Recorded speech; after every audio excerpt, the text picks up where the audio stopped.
The one thing that I find most difficult is to write about myself. It is hard to understand why some people thirst for knowledge about me. It was never my intention to be anyone's hero. I am certainly no great example upon which to base one's life. I consider myself a very average, normal kind of guy. I have some pretty good points.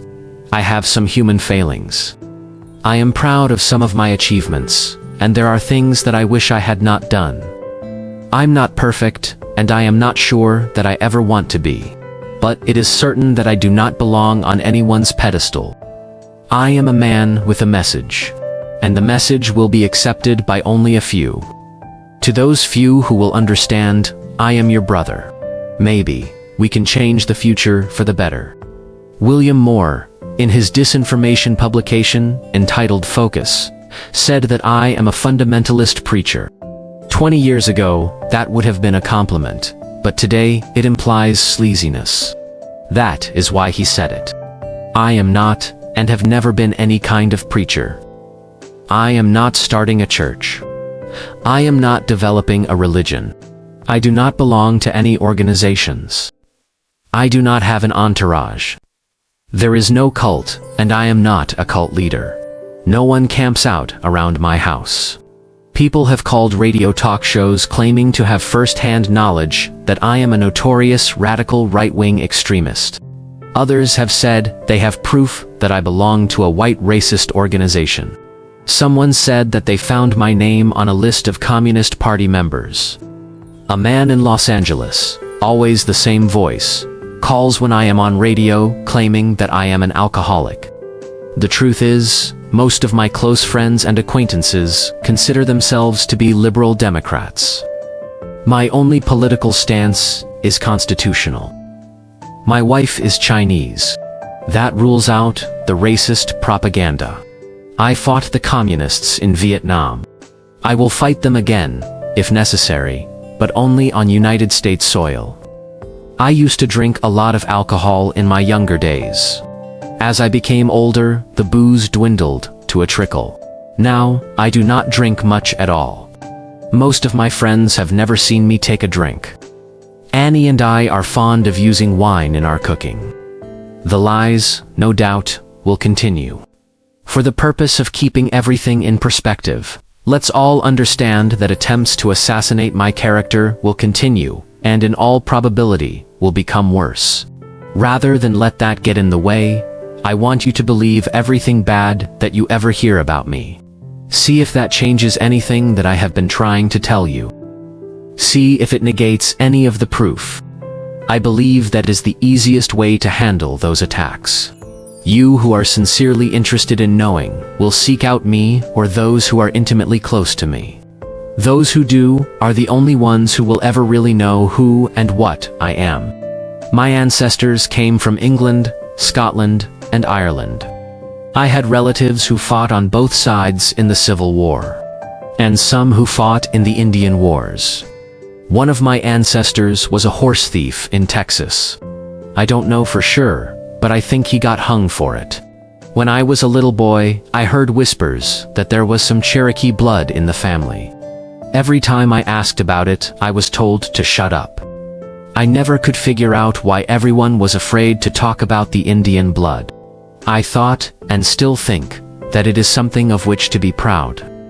I have since discovered that the old folks in my family, like the old folks in almost every family, thought there was some stigma attached to being part Indian. In the old days on the American frontier, people lived by hard rules. If you weren't accepted by your neighbors, you were more than likely to end up dead. My paternal grandmother's family, named Vance, traveled to Texas in a covered wagon, and were some of the first settlers in the area of Odessa. My great-grandfather Vance was a real cowboy, who eventually became one of the first oil field workers. My great-grandmother Vance told me that one of their first homes was a dugout on the prairie. My great-aunt's sister owned a photo of her father, my great-grandfather Vance, standing in front of a saloon beside his friend. Both men had 6 guns stuck in their belts. When she was about 84 or so, she told me that my great-grandfather Vance had gone off to do some work for a rancher. It was during a particularly nasty Indian uprising. My great-grandmother was a newly married young woman at the time. She rose early one morning and saw smoke rising from the direction of one of her neighbors. Soon, a war party of 5 young braves rode up to her dugout. She told me that she was scared to death, but knew if she showed it, they would kill her for sure. The Indians were hungry. Great-Grandma Vance made them get down off their ponies, dragged them inside, and fed them. They didn't harm her. After filling their stomachs, they rode off in the direction where she saw smoke rising later that afternoon. She said that she learned later that she was the only one in the area that had not been burned out or killed. She was a very brave woman. Great-Grandma Vance died in a car accident just a short time after telling me that story. I thought it was a very strange way for her to die. She went from covered wagons to Fords and Boeing 7. Grandma Vance saw just about everything that ever was important in this world happen in her lifetime. My paternal grandfather's family also rode across the country in a covered wagon.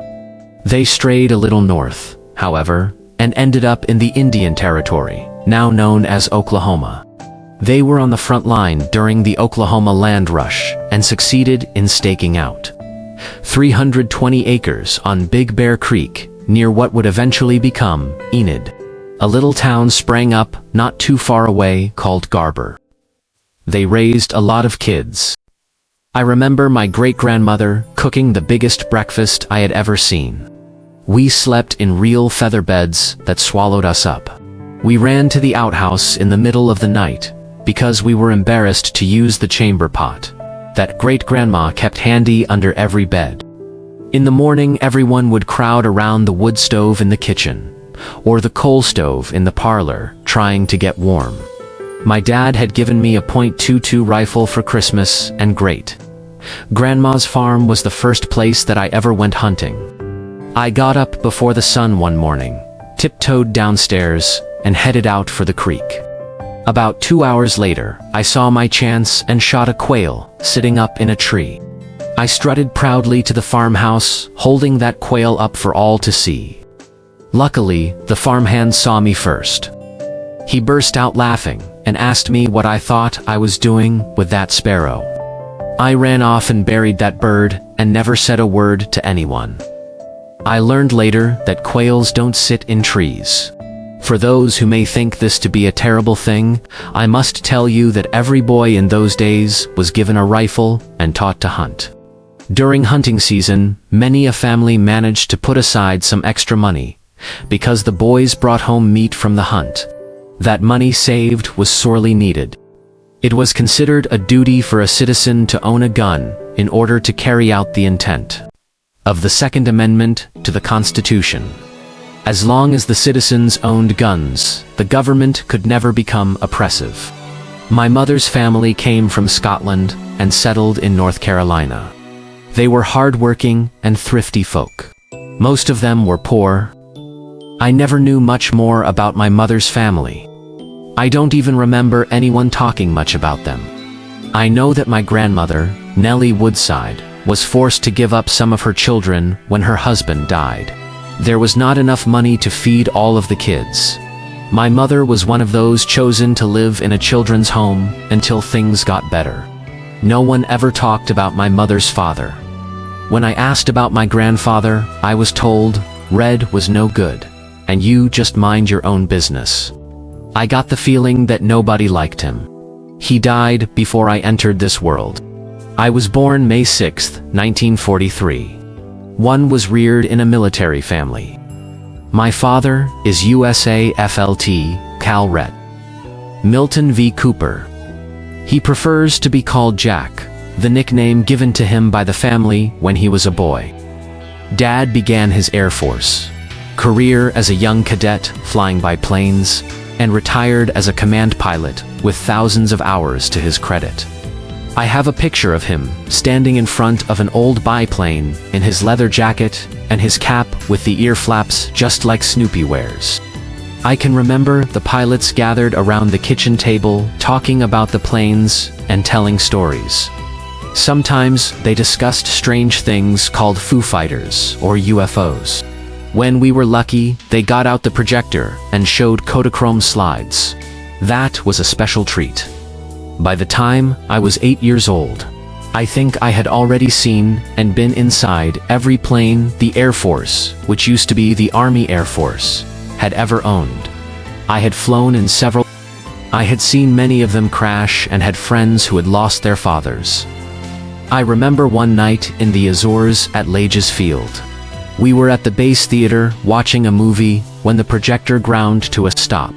The lights came on and a plea was made for blood donors. We knew there had been a disaster. Everyone went outside and looked down the hill at the flight line. It was literally consumed in flames. We could see men on fire running through the night. A B-29 had crashed. I forget if it had been taking off or landing, but I will never forget the scene that was spread before me on that night. No one went back to the movie, even though we had only seen half. I was 9 years old, but felt much older. I had seen many crashes, and I would see many more in the years to come. But I never saw anything that could ever compare to the wreckage. The fire, the devastation, or the loss of life caused by the crash of that B-29. We left the Azores a year later. As we climbed into the sky, I looked out the plane window. I could still see pieces of the wreckage where it had been pushed away from the runways. It was that incident that gave me an appreciation of the dangers that my dad faced on a daily basis. I knew then how lucky we were to see him walk in the door. Aviation wasn't safe in those days, especially for military pilots. We all knew families that had lost someone in a crash. I didn't always love my father. He was a strict disciplinarian. My dad did not believe in spare the rod, and his belt was put to use frequently in our family. I was a very sensitive but willful child. Rules didn't mean much to me until I got caught breaking them. Many times I was the focus of his anger. Like most kids, I didn't understand. I thought he was a tyrant. Now I appreciate his upbringing. I know, beyond the shadow of a doubt, that without his strict discipline, we most probably would have turned out bad. Now I love my dad. He is my friend. He is an independent, gregarious, feisty, tough, confident, adventurous, sometimes overbearing, handsome, big bear of a man. My mother told me that she fell in love with him because he looks like John Wayne, and he does. I have watched him progress from one who disdained any public show of affection, to a man who is just as likely to hug you as shake your hand. On the other side, he has at times made me so angry that I could have punched him in the mouth, but I never have. It's damn hard for anyone not to like him. He is always up to some mischief, and I can guarantee you that no one is ever bored around my father. My mother is a real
came to visit me in the hospital after I lost my leg. Nevertheless, I love him. And I miss him a lot.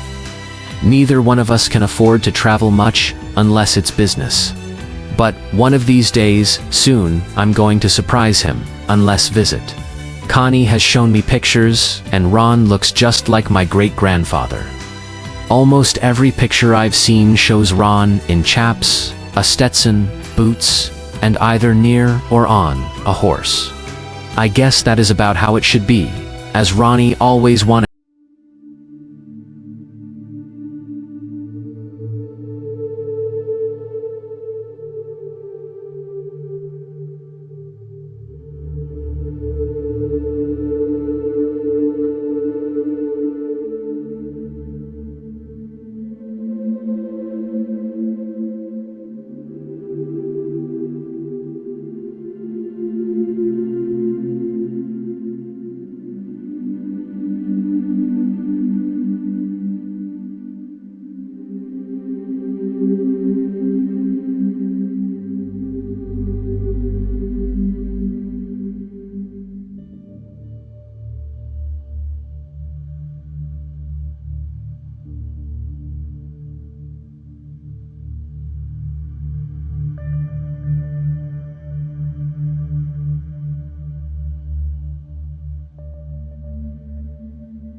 Connie eventually remarried and moved to Austin, Texas, where she has established herself as a valuable employee of a large bank.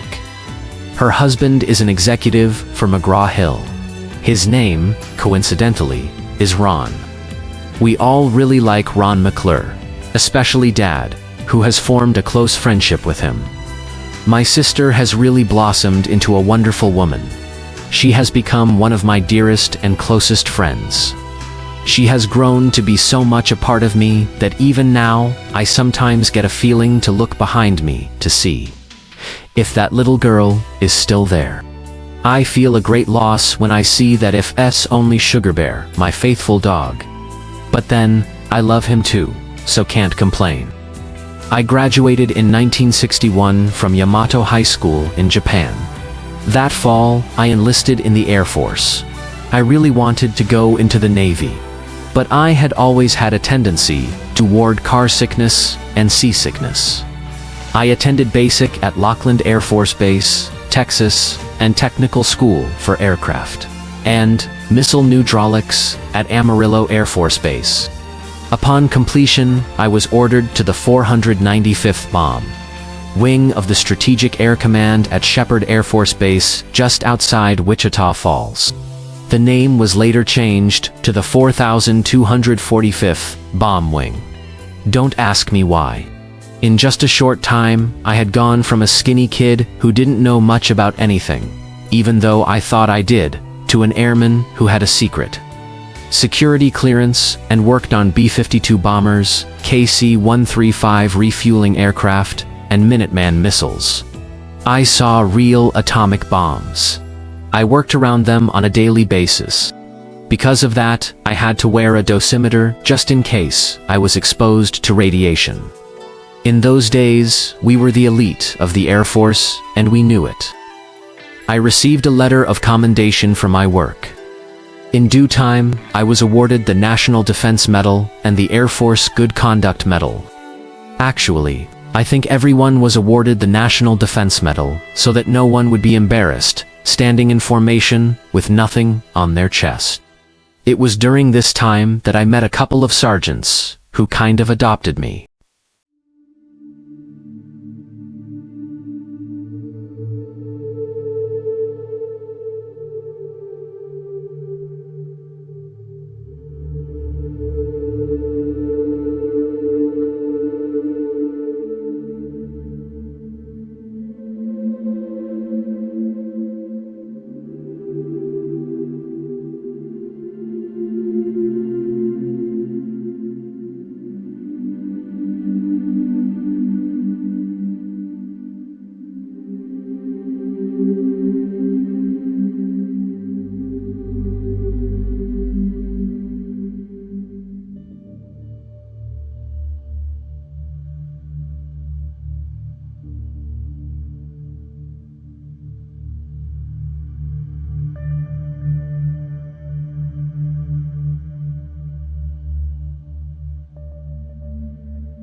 Off. We had been told that we had about 15 minutes to launch all of our planes before the first atomic bomb would hit us in the event that the Russians launched an attack. I didn't even lock up the orderly room. I just jumped in the first car I saw, rode to the SAC compound, and reported to my red alert duty station. For the next 3 days, I slept under the belly of a B-52 bomber staring at the Armageddon that hid just inside the closed bomb bay doors. We thought the shit had finally hit the fan. It was a great relief when the alert was ended. I left the Air Force with an honorable discharge in 1965. In December of the same year, one joined the Navy. I had always loved the ocean. I had wanted to be a sailor since I was a little boy. Seasick or not, I made up my mind to follow my dream. I was sent to the Naval Training Center in San Diego for boot camp. Because of my prior Air Force experience, I was made the recruit chief company commander. I was allowed to keep my same rank and pay grade. We had a good bunch of guys in my company, and we had a great company commander, Chief Campbell, chief electrician's mate. He turned the company over to me. The chief was a good man. He was only interested in teaching us what we needed to know and in keeping us out of trouble. Unlike most boot camp instructors, Chief Campbell had no axe to grind and wasn't trying to prove anything to himself or anyone else. He was truly our friend. During boot camp, I volunteered for submarines. My sense of adventure was very strong. I was accepted, and upon completion of basic training, was ordered to the USS Tim SS-416 at the submarine base at Pearl Harbor, Hawaii. Spitfire and damnation. No one could possibly be that lucky. I couldn't believe my eyes when I read my orders.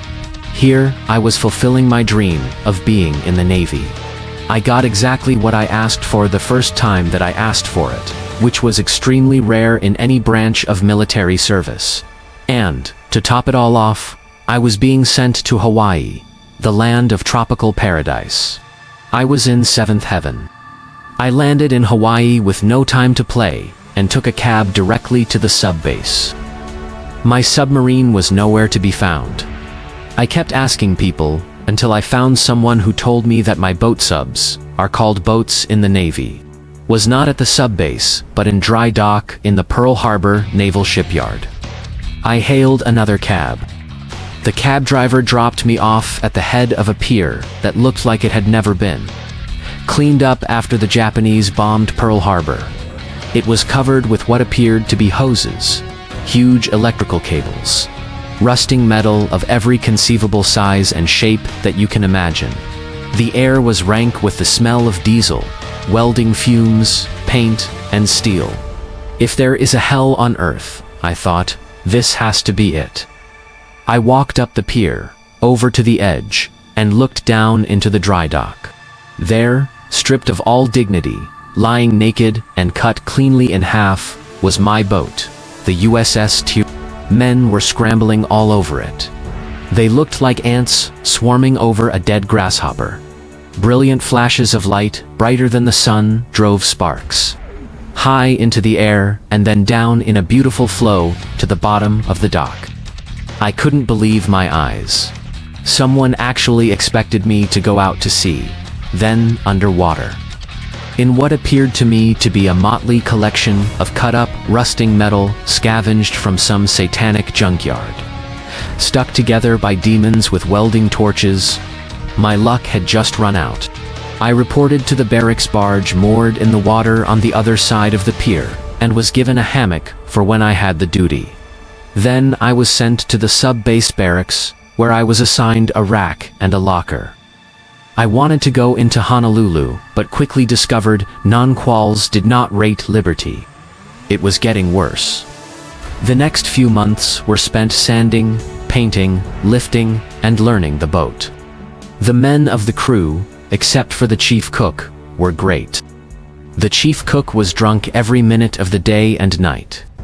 He didn't like me, so I didn't get much to eat. His dislike stemmed from my first morning when I walked into the galley and watched as the other crew members ordered their breakfast. When there was an opening, I stepped up and asked for eggs over easy. That's when the chief hit the overhead and vowed that I would never eat a meal in his mess decks. He wasn't kidding, either. The only time after that morning that I got anything to eat out of that galley was when the chief cook was ashore. To this day, I still don't know what I did wrong. I could have gone to the captain, but if I had done that, I might as well have put in for a transfer at the same time.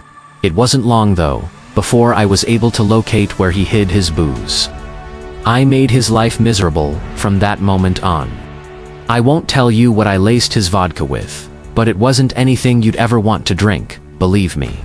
I kept that chief so sick that he was transferred off the boat for medical reasons. I didn't want to hurt him, but it was either get rid of him or starve to death. I made up my mind that chief or no chief, I wasn't going to go to sea on a boat that wouldn't feed me. I didn't relish going to sea with a drunk chief in charge of closing the main induction valve when the boat made a dive. When a submarine goes underwater, certain valves must be closed, or the boat will flood with water and everyone will drown. The main induction is the most important of those valves. It was the cook's duty to close it, because the valve was in the galley on board the USS. I made two especially close friends while on the Tyru. A black seaman named Lincoln Loving and an American Indian seaman we called Geronimo. The three of us were inseparable. Lincoln was best man at my first marriage. Of the three, Geronimo was the most experienced seaman, so he taught Lincoln and me. He knew everything there was to know about the boat, rope, paint, and a whole lot of other things that a man had to know to survive in the Navy. I knew the most about getting along in the military, so I taught Geronimo and Lincoln. Lincoln knew every really good spot on the island where we could have a good time, so he led the Liberty Party. Three things really stand out in my mind about the time that I spent on the Tim. The first was an incident that occurred during a test dive, while we were creeping along at about 3 or 4 knots, at a depth of 600 feet off the island of Oahu. Lincoln and I had just been relieved from watch, and were in the after battery talking when we were knocked off our feet. We heard a loud clang forward, and felt the boat lunge to port. Then we heard a sound that made our blood run cold. Could literally feel the blood drain from my face as I listened to whatever it was that we hit scrape along the starboard side of the hull. Lincoln and I froze. We held our breath as metal screeched upon metal. I thought it would never end. No one moved anywhere. Finally, after what seemed a lifetime, the boat lurched and the noise disappeared aft. If it had pierced the hull, none of us would be alive today. We never found out what it was. When we returned to Pearl, divers went down to have a look. When they surfaced, they reported that the starboard bowplane was damaged and the hull was gouged, all along the starboard side from bow to stern. We went in for repairs. In a couple of days we were good as new, but I certainly had an entirely different perspective on life. The second thing that stands out happened to another boat that had been out participating in torpedo attack exercises with another submarine. I remember seeing the boat entering the harbor with a large tarp over the conning tower. I could see something holding the tarp up on each side of the tower, but I couldn't see what it was. Later, Geronimo, Lincoln, and I walked over where the boat was berthed and looked under the tarp. The other boat in the exercise had scored a direct hit. What we saw was a torpedo sticking completely through the sail. We started laughing. Then we looked at each other and decided that it wasn't so funny after all. This submarine business was not quite as attractive as I'd thought. Number 3 happened during a transit between the Portland-Seattle area and Pearl Harbor. I was the port lookout during the afternoon watch, 1200 to 1600 hours. Geronimo was the starboard lookout. Ensign Ball was the OOD officer of the deck. We were doing 10 knots on the surface, and the three of us were on the bridge in the conning tower. It was a bright day, but the sun was obscured by a low layer of clouds. It was cool. We had a bit of fun when someone below requested permission to put a man on deck forward to get something that was needed from the waterproof deck locker. The locker was under the deck plate, all the way up on the bow near the forward torpedo room escape trunk. Geronimo and I laughed when Ensign Ball gave his approval. He really shouldn't have, because we were running a pressure wave over the bow. When we saw who it was they had sent on deck, we roared with laughter. We looked down over the side of the sail at the deck level door, just as it popped open and Seaman Lincoln Loving stuck his head out. He didn't look happy. Lincoln reached down and put the runner in the safety track in the deck, fastened the safety belt around his waist, and grabbing the handrail, stepped out on deck. He looked up at us with that "don't you laugh at me" look that he did so well. It took him a few minutes to get up the nerve to let go of the handrail and begin to make his way forward against the wind and the pitching deck. Gingerly, he crept forward until he was just at the point where the pressure wave was rolling off the deck, when the bow heaved free of the water on its cyclical upswing. I could see that Lincoln was trying to time a run forward when the bow was out of the water. He made a couple of false starts, then ran slipping on the wet deck, disappearing into the access hole for the forward torpedo room escape hatch. The bow plunged underwater, and I found myself sucking air as I imagined the cold salt water swirling around me. It wasn't me, though. It was Lincoln. I gripped the top of the sail as I waited for the bow to swing up, hoping that Lincoln wouldn't panic. What we saw next could have been a clip from one of those old Keystone Cops movies. Lincoln was flailing water so hard that it looked like he had 40 arms and 40 legs. It was only then that I realized that Lincoln had joined the Navy, but he didn't know how to swim. When he finally gathered a foothold, the half-drowned seaman exploded up out of that hole like a Polaris missile, and ran back to the conning tower, just as fast as his wet leather soles would carry him. Ensign Ball, Geronimo, and I laughed for a good 10 minutes. In fact, every time we saw Lincoln for the next 2 days, we would burst out laughing. Lincoln didn't think it was funny, and didn't miss a chance to slug us every time we laughed. Lincoln went below. Geronimo and I began the unending task of sweeping the horizon from bow to stern, then the sky from horizon to zenith, and then back to the horizon from bow to stern. Again and again, and then a pause to rest our eyes and chat for a few minutes. I asked Ensign Ball to call for some hot coffee. As he bent over the IMC, I turned, raising my binoculars to my eyes just in time to see a huge disk rise from beneath the ocean. Water streaming from the air around it, tumble lazily on its axis, and disappear into the clouds. My heart beat wildly. I tried to talk, but couldn't. Then I changed my mind and decided I didn't want to say that anyway. I had seen a flying saucer the size of an aircraft carrier come right out of the ocean and fly into the clouds. I looked around quickly to see if anyone else had seen it. Ensign Ball was still bending over the IMC. He was ordering coffee. Geronimo was looking down the starboard side aft. I was torn between my duty to report what I had seen and the knowledge that if I did know, one would believe me. As I looked out over the ocean, I saw only sky, clouds, and water. It was as if nothing had happened. I almost thought I had dreamed it. Ensign Ball straightened, turned toward Geronimo, and said the coffee was on the way up. I looked back toward the spot, about 15 degrees relative off the port bow, and about 2 to 1/2 nautical miles distant. Nothing, not even a hint of what had happened. Ensign Ball, I said.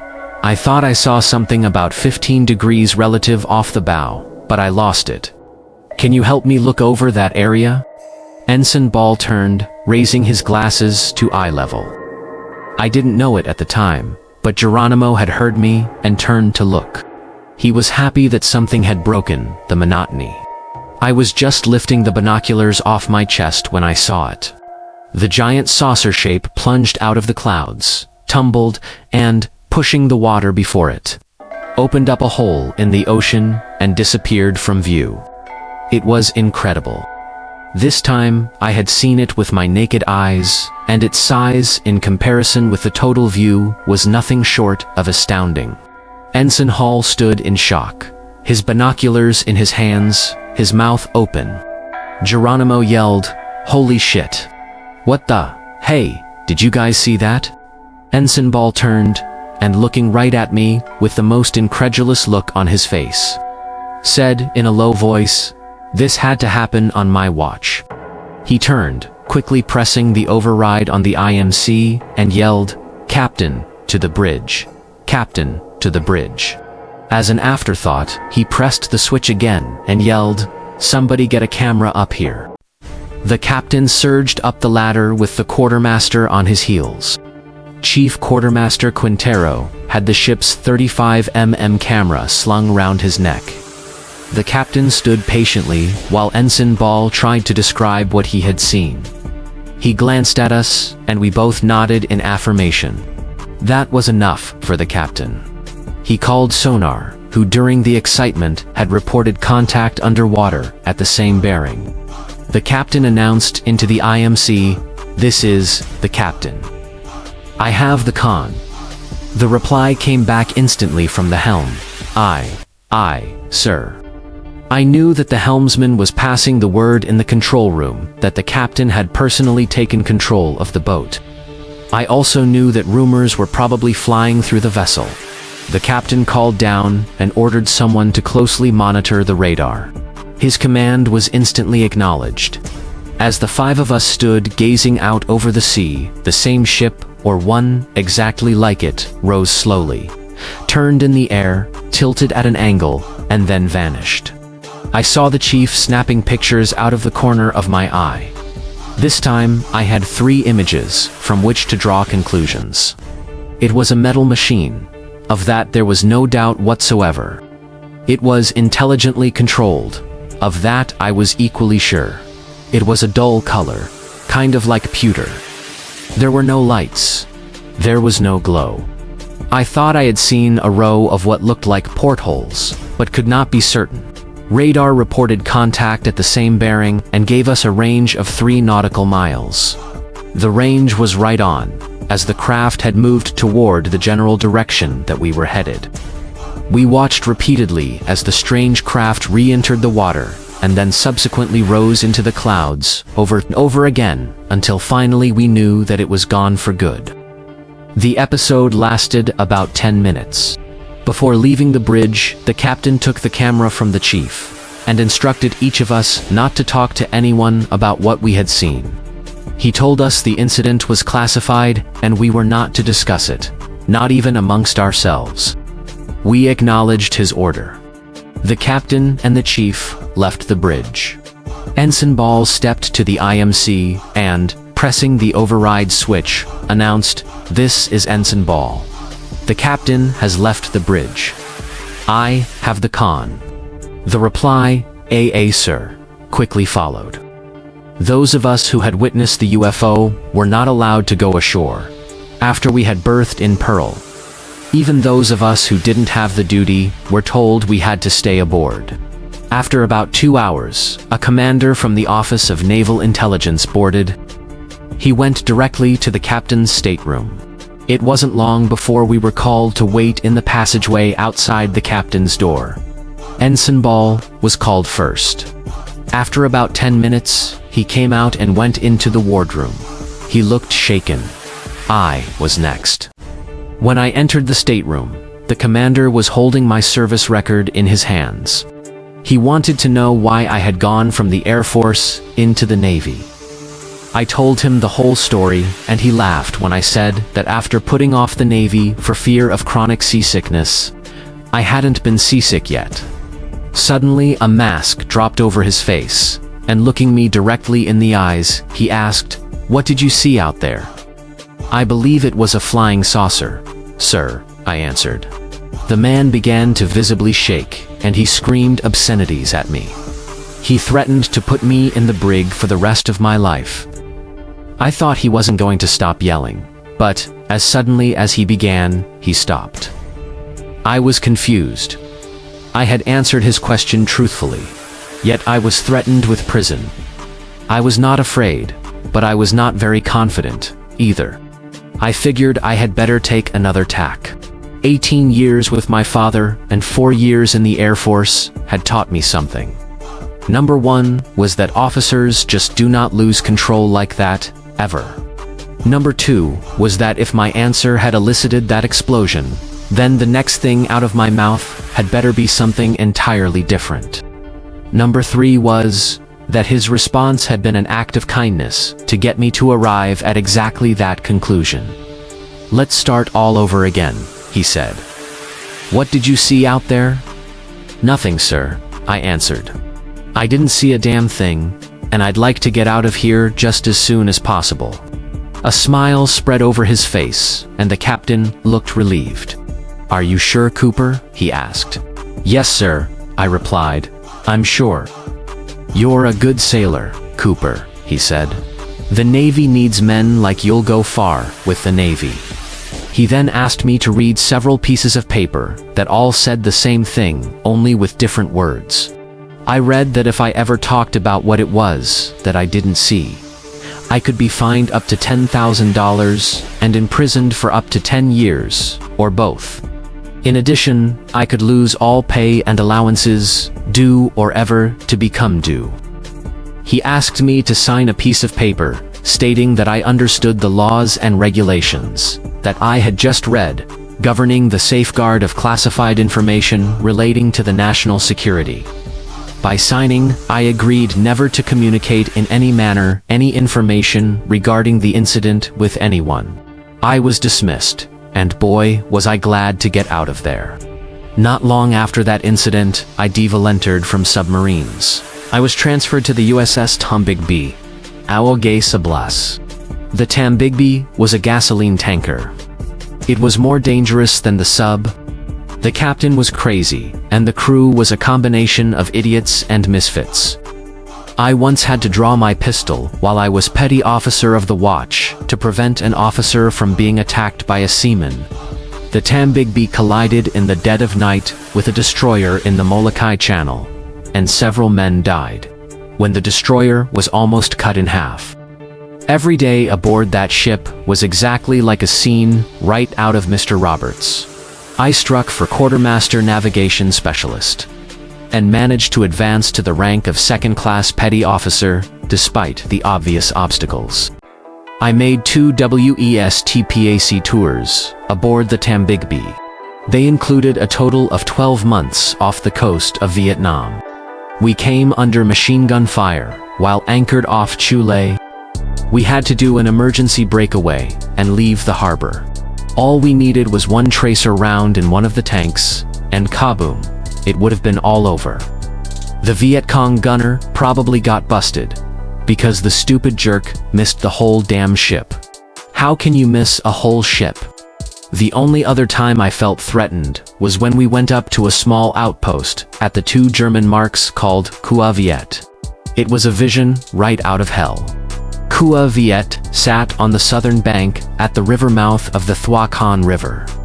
We rode at anchor and pumped fuel ashore through a bottom ley line. Every night we could see the tracers from firefights raging up and down the river and along the DMZ. It was a real hotspot. Every once in a while, Viet Cong or NVA rockets would slam into the camp. We would perform an emergency breakaway and put to sea until the all clear was sounded. Everything was cool until our wacko captain decided we were going into the river mouth. Did you ever try to put a pencil through the eye of a needle? That's about comparable to what we did. I'll never know how we got that big ship through the narrow mouth of that river with no navigational references whatsoever. We dropped anchor mid-channel, and the captain backed the ship right up to the beach and dropped the stern anchor into the sand. There we sat, a great big target full of gasoline. We were helpless in the mouth of a narrow river with 3 anchors out, right in the middle of one of the hottest combat zones in Vietnam. That night, several men in the crew wrote letters to the Chief of Naval Operations requesting an immediate transfer. No one slept. I don't know why the enemy didn't send in the rockets, but they didn't. I knew then that God must keep a special watch over fools. The next day, we set to sea and started for Pearl. The captain was relieved for incompetence later that year. Then, I was transferred to school. I didn't know what school I had drawn. It turned out to be the Naval Security and Intelligence School for Internal Security Specialists, NAA, CEN 9545. The general training prepared me to set up security perimeters, secure installations and buildings, and safeguard classified information. My training included special weapons, booby trap identification, and disarming, the detection of bugs, phone taps, transmitters, and many other subjects. I was specifically trained to prepare and conduct Pacific Area intelligence briefings. From the day I reported to school in 1968 until I left the Navy, I worked off and on for naval security and intelligence. Upon graduating, I was transferred to Vietnam. I had volunteered over a year before, because I figured that my chances were better in the war than they were on that screwed-up gasoline tanker. This was the first good news I'd had since leaving boot camp. I really wanted to fight for my country. I wasn't to find out what a real fool I was until a few years later. I landed at Da Nang and was bused to Camp Carter, the headquarters for Naval Security and Intelligence in the First Corps. I was interviewed by Captain Carter, the commanding officer. The names turned out to be a coincidence. Captain Carter asked me if I thought I would make a good patrol boat captain, and I told him that I would. What else could I tell him? I thought he was joking when he told me I would have command of a boat and crew. He wasn't, and I did. Dewey, at the Harbor Patrol, a division of Naval Intelligence, allowed me to handpick a crew. He gave me first choice of 4 45-foot picket boats that had just been unloaded from the deck of a freighter. I and my new crew spent 3 days going over every inch of that boat. We adjusted and fine-tuned everything. We sanded and painted. One of the seamen even hung curtains in the after cabin. We checked and double-checked the engines. My gunner's mate, GMG-3 Robert G. Barron, checked out weapons, and we began to arm our vessel. I've got to tell you the truth. Just looking at all those guns scared the shit out of me. I vowed right then and there that I would be the best damn captain that ever commanded a combat vessel in wartime. I learned to exist, and only 2 or 3 hours of sleep out of 24, and never ate until I knew that my crew had been fed. We spent a lot of spooky nights patrolling the Da Nang harbor and river. One night, a rocket hit the ammo dump at the river's edge near the Da Nang Bridge, and it really looked as if the world was coming to an end. Another time, we engaged the enemy in the cove at Point Isabella near the marine fuel farm, and probably saved their butts. That engagement was reported in the Stars and Stripes, the Armed Forces newspaper in Vietnam. The worst moments came, however, not from Charlie but from Mother Nature. A full-blown typhoon roared across the Gulf of Tonkin. To save the boats, we put to sea. The angels must have been laughing. What a sight we must have made. I maneuvered our boat in between 2 giant cargo ships riding at anchor off Red Beach, and learned quickly what fear was really all about. The wind was blowing so hard that none of us could go on deck. That meant that the 2 of us in the pilot house were stuck on watch, and the men trapped in the after cabin had to man the hand pumps. The windows in the pilot house blew out, and the rain felt like knives hitting our skin. Water poured in, and I prayed that the men on the pumps would not become exhausted. I could just barely make out the 2 tankers. I could tell they were in more trouble than we. When we were on the crest of the mountainous waves, we looked down onto the top of the ships. When we were in the trough, we seemed to be in danger of their crashing down upon us. One of the freighters snapped a cable and steamed slowly out of the harbor. The next morning, the storm calmed, and we moved into the river. Debris was floating down, and we had to play dodge the tree trunks, until we spotted a sheltered pier in front of the press club. We carefully pulled the boat alongside, tied fast to the pier, then collapsed from exhaustion. After a while, we drew straws to see who would remain on watch with me. The rest went into the press club. After a couple of hours, the crew returned and we went in. It was like nothing was going on outside. Reporters sat around drinking or eating. All around flowed conversation and laughter. We ordered a huge meal, signed Lt. Dewey's name to the check, then went out to the boat. I don't know whose name the other guys signed, but none of us had any money. I don't even know if Lt. Dewey ever got the bill. I do know that it was one of the best damn meals that we ever had in that country. The next 2 days were spent in repairing the boat, cleaning the weapons, and checking everything. Then we went to the club, got stone drunk, and slept for damn near a whole other day. Bob Barron volunteered for Qua Viet. I begged him to stay with us. Maybe we could all go up later together. He couldn't wait.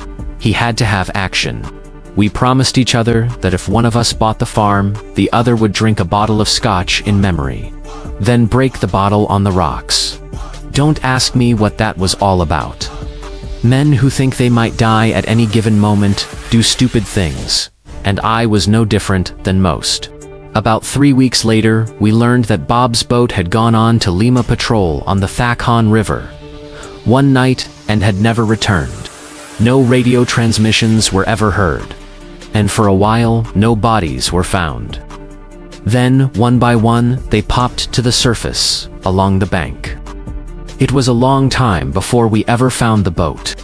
When we did, it was twisted up like a pretzel.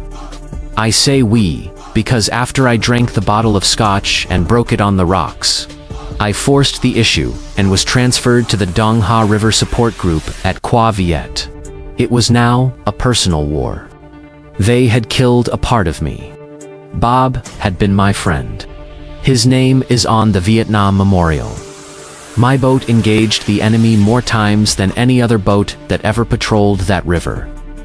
We kept the enemy off the river, and I never lost another man. I was awarded the Naval Achievement Medal with Combat 5, the Naval Commendation Medal with Combat V, and the Combat Action Ribbon. Our whole organization was awarded the Presidential Unit Citation, the Naval Unit Citation, and each of us accumulated various other minor awards, ribbons, and medals.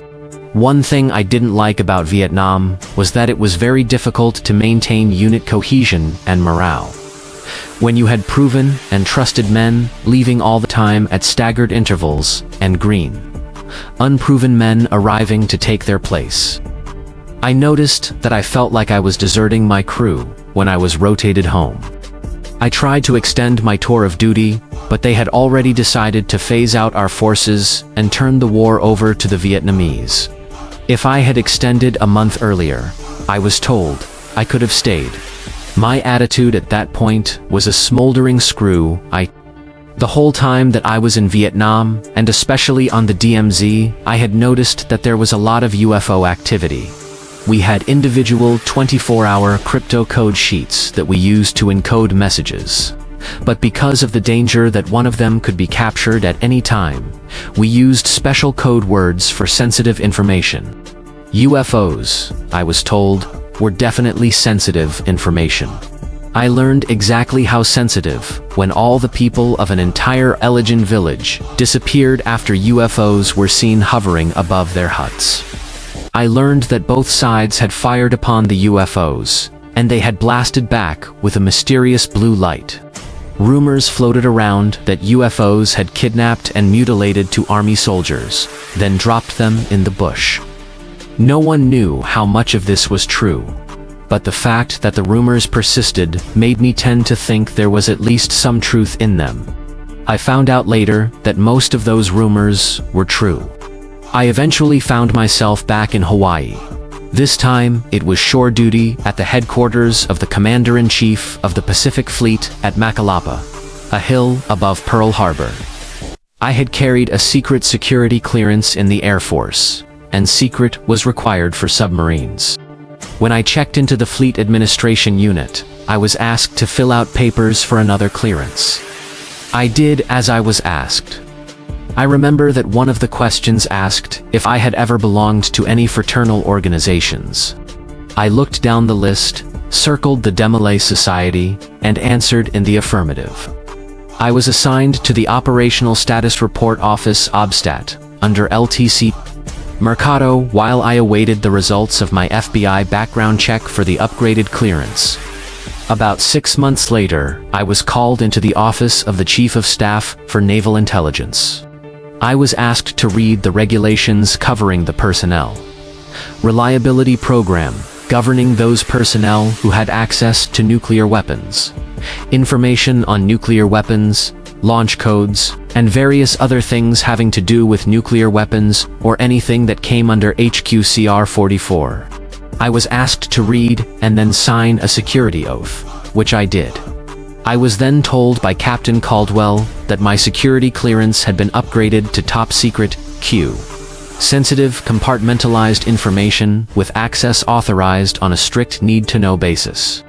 He told me to report to the officer in charge of the Sync-Packfault intelligence briefing team.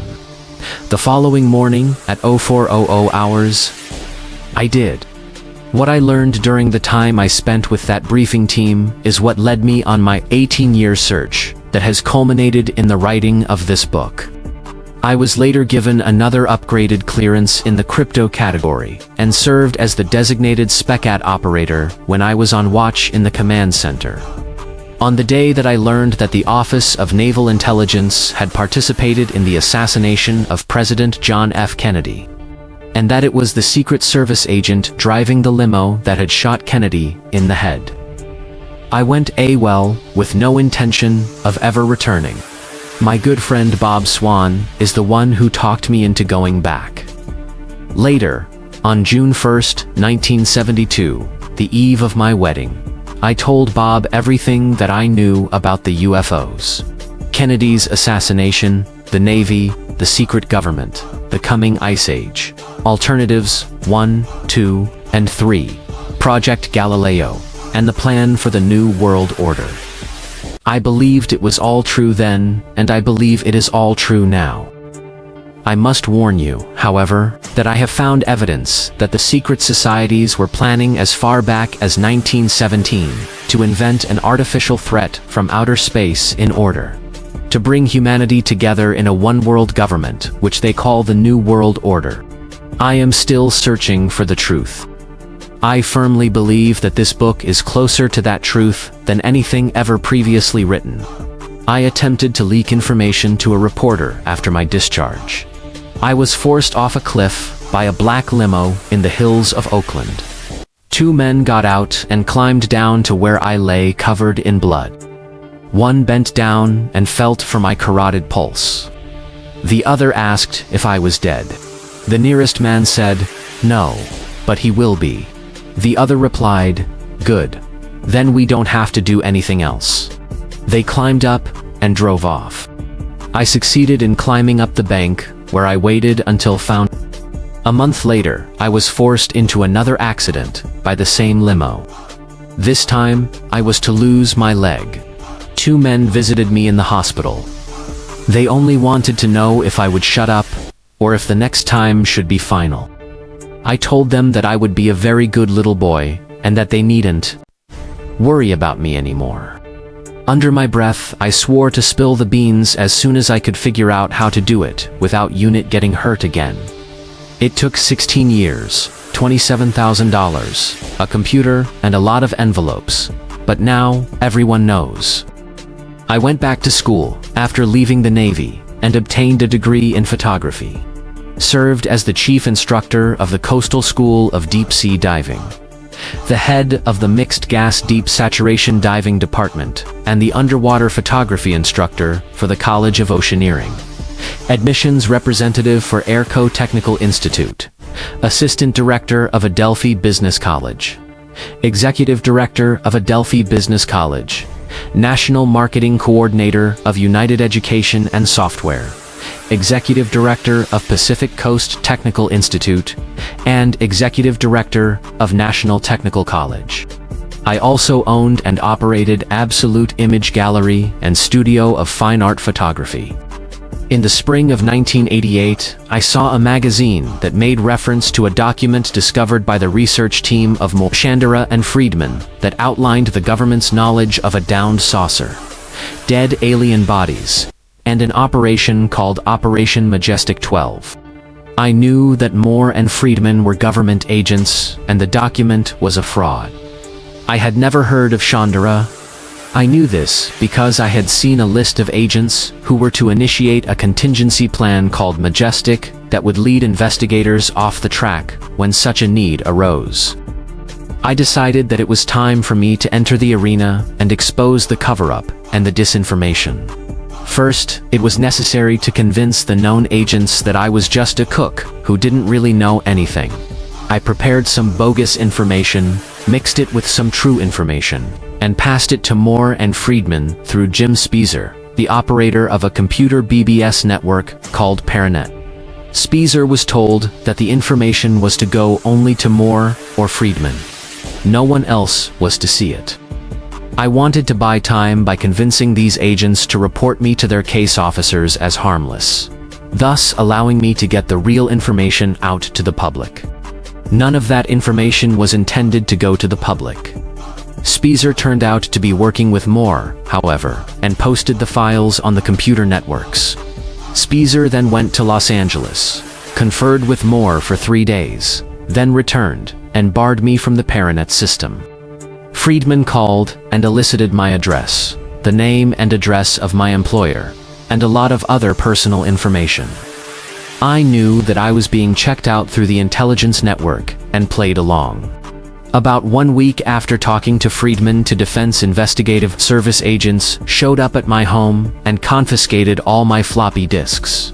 The only thing that prevented them from taking my computer was the fact that it was an XT with no hard drive.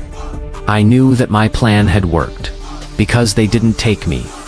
With the help of Annie and a few very close and trusted friends, I prepared the real information as true and correct as I could remember. And together we did a mailing that, all total, cost me $27,000. We sent the packages to people all over the world. That is what prevented the government from arresting me or harming me. Any move by them would be interpreted as total confirmation of everything that I had revealed. I also uploaded the information onto computer bulletin boards all across the nation. At the same time, I publicly stated that Moore, Shandera, and Friedman are government agents, and that the Eisenhower briefing document is a fraud. I was attacked by everyone. They insisted that Moore, Shandera, and Friedman were above reproach. I resigned effective April 15, 1989. From the college where I was the executive director after Jaime Shandera was seen poking around the grounds. That story is included later in this book. The loss of income was a serious blow. Stan Barrington, the head of the college security department, came to our aid. Stan gave us $5,000 to help out. I was deeply moved by his faith and trust in me, and so I gave him 24% of whatever was to come out of my efforts down the line. Neither of us ever expected much, and so far, we have not been wrong. I have, however, paid Stan back his money, and now whatever he earns is extra. Stan is in charge of printing information and the sale of my papers and tapes. Stan Barrington is my only authorized representative. Moore was proved to be an agent when, by his own admission, on July 1, 1989, he stated he had participated in spying on fellow researchers, had changed documents, had put out disinformation, and had helped run a scam on Paul Benovich that had resulted in Mr. Benovich being confined to a mental institution. Moore stated that he had been recruited by an intelligence agency and that he knew he had been recruited. He was a witting agent. No one acknowledged that I had been right. From that point on, my Annie and I were followed and harassed. Death threats began showing up on our answering machine. The phone would ring several times during the night, but no one would reply when we answered. Sometimes a man would deliver another death threat. Government cars would park in front, and well-dressed men watched the house. The strangest people began to show up at our door, sometimes in the middle of the night.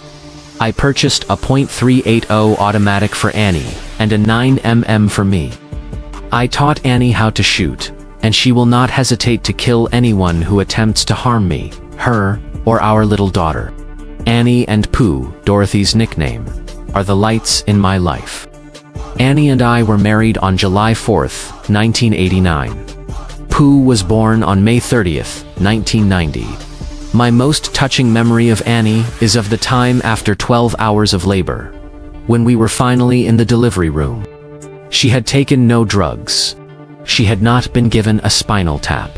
She did everything naturally. She was drained of energy and was experiencing great pain. she was numb. After a really hard push, she looked up at me with all the innocence and trust of a little child and asked, "Did the baby come yet?" It was very hard for me to tell her that the baby had not yet been born, but that is what I did. She seemed to waver for a moment, but only a moment. Ani quickly regained her composure. I could see the love in her eyes as she looked up at me. I squeezed her hand. She took a deep breath and pushed Pooh's little head out into the world. The doctor suctioned the baby's mouth, then Annie gave her all. A push that seemed to come from her very soul, and little Dorothy popped out, announcing her presence with a great cry. I am so proud of Annie. She is my hero. And Pooh is my always and forever friend. At one point I became very upset with the intimidation. I went out to the government car at the curb. I showed the man in the car my 9mm pistol and told him that we were fed up with their intimidating tactics. I told him that if he or anyone else wanted to know something about me, they should come to the house, sit down, have a cup of coffee, and I would be happy to tell them anything that they want to know. I informed him that if any further attempt was made to harass me or my family, I would not hesitate to use my pistol. I then walked behind his car and wrote the license number down. He started the car, drove off, and we have not detected any overt signs of surveillance since that day. They did not give up on us. No one knew the location of our new house when we moved to Arizona. However, when we drove into the driveway, a government car showed up right behind us. The man got out and said he was lost and wanted to know who lived here. I asked him why he wanted to know. He stated that he was a census taker. He said it was his job to ensure that no one out here in the country was left out of the census. He asked my name. I told him to get off the property and to not ever come back. He protested, but left when he saw that I was serious. I merely asked Annie to get my pistol out of the car. Now, many people would say that I was paranoid in this instance, until they discover that census takers do not drive government cars. I was at the post office one morning when a county sheriff's deputy asked the clerk at the window next to the one where I was buying stamps if William Cooper had rented a box. I smiled as the clerk handed him my rental agreement and he copied the information. He didn't learn anything, as we live in the country where there are no addresses. The form had only stolen BL listed. A lot of people live on Stolen Boulevard. We have been taken advantage of by every crooked con man, TV producer, scriptwriter, author, and flim-flam expert that there is in this country. I have learned that the TV and print media reporters and producers that I have met are a pack of liars. They are not objective and don't give a damn about the truth. The only really open media left to the public is talk radio, and even talk radio won't discuss certain subjects. My material has been copied, changed, and even plagiarized. A lot of people have used my material to make money without my knowledge or permission. A Hollywood producer wanted to buy the exclusive rights to my story for $1. Bill Hamilton begged me to let him include my material in his book entitled Alien Magic. He pretended to be a friend, and I let him. I asked for no money, and he offered none. His entire book consists of other people's material. He now accuses me of stealing his information. Bill Hamilton turned out to be just another UFO flake. I have since learned that I am not the only person of whom he has taken advantage. The most damaging scam was perpetrated by two old has-been actors turned con men, named Michael Kalin and Douglas Dean. I doubt seriously that you will remember either one. Kalin was a regular in the cheapy teen beach blanket movies, and Dean never got beyond bit parts and chorus lines. I got involved with them when another actor named Bruce Reed called and asked if I would consent to meet with him and a friend who preferred to remain anonymous. I agreed that they could come to the house where we could talk on familiar turf. I was not eager to meet with someone that I did not know, and especially with an anonymous person away from familiar Reed and friend showed up at my home, and the friend turned out to be Michael Colon. They told me that they had read my material and wanted to help. What a joke that statement turned out to be. They told me that they knew how to get me in front of millions of people where I could deliver my message. Kalen was slick, he told me. He was only interested in helping spread the information, but talked me into signing a 5-year management contract that gave him a full 20% of the gross of all of my earnings, no matter what the source. He swore that if he didn't show results within 6 months, he would tear up the contract. The first thing that Kalen did was shaft his partner, Bruce Reed. He cut Reed out of the action to prevent me from finding out that he had done it, only to get Reed's half of the 20%. Kalen told me that Bruce was a drug dealer. Kalen said that the public would find out eventually, and Reed's drug involvement would damage me. Everything Kalen told me about Reed turned out to be a lie. Stan Barrington called me next, wanting to know why I was trying to dump him. I didn't know what he was talking about. It turned out that Kalen was trying to force Stan into giving up his 24%, so that Kalen could form a 50-50 partnership with me. I told Stan that I had no intention of dumping him. I told him that his 24% was his, that he could keep it, sell it, or give it away, and that he did not need my permission. Stan felt much better after that conversation and told Kalen to go fly a kite. At that point, Kalen began working on me to get rid of Stan. I refused. I also told him that he had nothing invested and therefore did not warrant anything. His job was to manage according to our contract. Douglas Dean entered the picture at the January 7, 1989 lecture that I gave at the Showboat Hotel and Casino in Las Vegas. Kalen brought him to videotape the lecture so that we would have a tape to sell for those thousands of people who pleaded with us to produce a tape. The agreement was that he would tape the event and the tapes would belong exclusively to me. In return, if the tapes turned out good, Dean would get a contract to produce future tapes. The tapes were terrible, and I told both Dean and Kalen that I did not want tapes of that poor quality being sold to anyone. They did it anyway behind my back and began the process of stealing my master tapes from all of my other lectures. At the same time, Kalen drained all the business accounts. He borrowed $1,400 from Stan to produce tapes, and then kept the money and the tapes. A producer in Germany booked me to do a lecture in that country.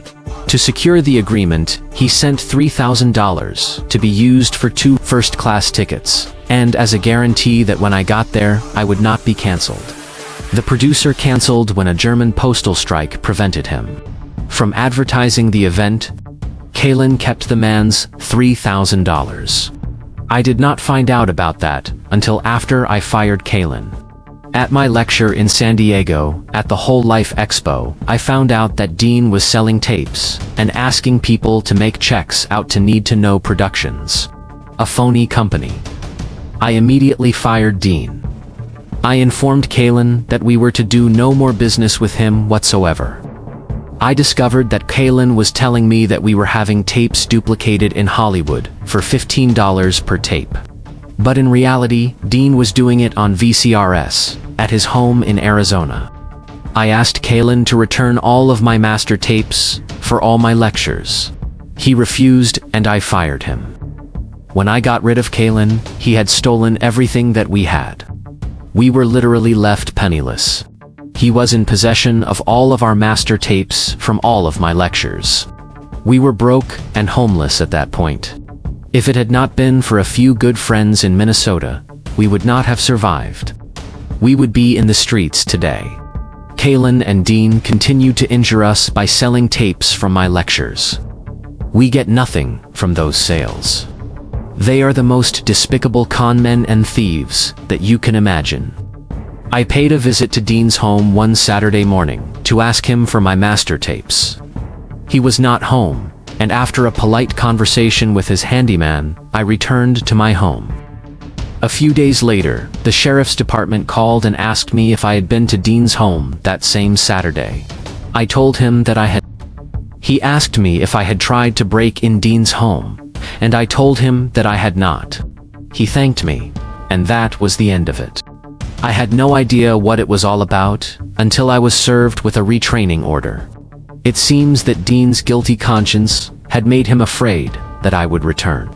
He slit his own tires, made a report to the sheriff that I had done it, and then procured a restraining order from the local court. I have never been questioned or accused by the police or sheriff other than what I have already disclosed. I believe that their goal from the very beginning was to try and destroy my efforts at educating the American people. They damn near succeeded.